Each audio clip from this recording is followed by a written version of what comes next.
Right then, let's get this show on the road. No messing about, we're jumping straight into the Bitcoin 1 hour chart Right. because it is looking absolutely prime for a move. Morgan, talk to me. What are your eyes seeing on this beautiful mess? It's a work of art, isn't it? All right, first things first, forget the noise. Look at the story. We were in this disgusting, stinking downtrend, right? Price just fell off a cliff. But then, right around the end of November, we get this, the COCH, change of character. For the new listeners, a COCH isn't some fancy chocolate bar. It's the first sign the trend is in trouble. The market was making lower lows and lower highs. Yeah. And then, bam, it breaks the last high. It's like the market slammed the brakes on. And is thinking about a U-turn. The bears are getting tired. Exactly. The sellers are getting puffed out. And what happens next? We get this choppy, sideways price action. Now, most people look at this and say, oh, it's boring. It's a crab market. They get impatient. Right. But for us, this is where the plan is made. This isn't random. This is the battlefield being drawn. Lay it out for them. What are the lines in the sand? Okay, simple as this. The chart's done the work for us. See that dotted line in the middle? That's equilibrium. Around what? 89,700. Okay. Think of it as fair value. Now anything above that is the premium zone, the posh seats, the expensive stuff. Right. Anything below it is the discount zone, the bargain bin. And the golden rule is, you don't buy in the posh seats and you don't sell in the bargain bin. We sell in premium, we buy in discount. Yeah. Right now, we are slap bang in the middle of no man's land. Trading here is how you get your account blown to pieces. It's the mincer. So let's play out the two scenarios. Let's say the bulls get a bit of energy. Where are they aiming for, Morgan? What's the target? Okay, the first stop on the Bull Express is this little pocket of equal highs around 91.5. See that? That's where people who shorted too early have their stop losses. Right. It's a pool of cash just sitting there. The market loves to go and slurp that up. A little appetizer. And for the main course? The main course is that big red box of resistance, the supply zone between 92K and 93K.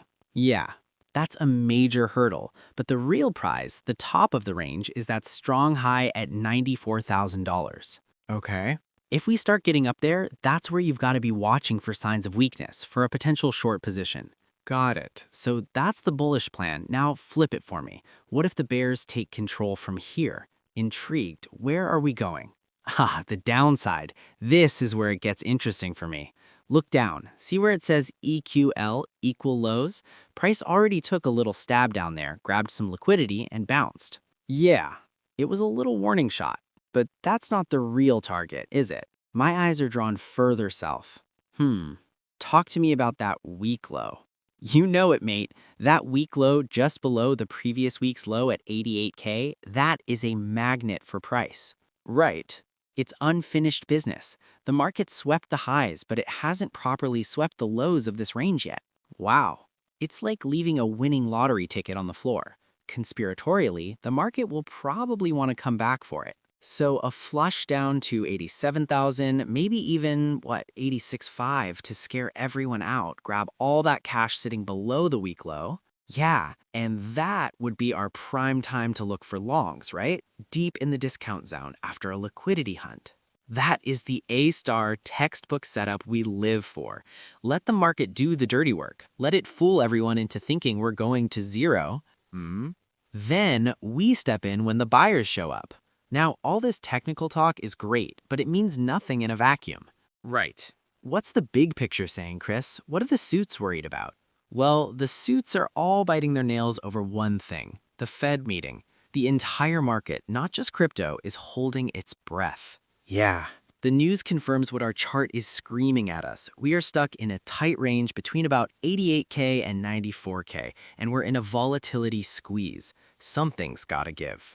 So the Fed is the catalyst. It's the big boot that's going to kick price out of this range. If the news is good and the money printers are warming up, we're likely gunning for that previous week's high at $96,000. And if the news is bad, if they sound hawkish and turn off the tops, then we're going hunting. The target becomes that weak low. The market will use the news as an excuse to go and grab that liquidity we talked about. So here's the summary. The game plan. You sit on your hands. You do nothing right now. You wait for one of two things. Either price pushes up into that premium zone, into the 92K to 94K resistance, and shows you a reason to get short, or you wait for price to get kicked down into the discount zone to raid that weak low around 87K, and then you look for strength to get long. Don't be a hero. Don't predict, react. The chart has given you the map. Right. Wait for the price to arrive at the destination. It's that simple. And listen, if this kind of nonsense breakdown is what you're after, yeah, you're doing yourself a disservice by not being in our chat group. The link is right there down below. It's where we post these setups live, have a laugh, and call out the nonsense.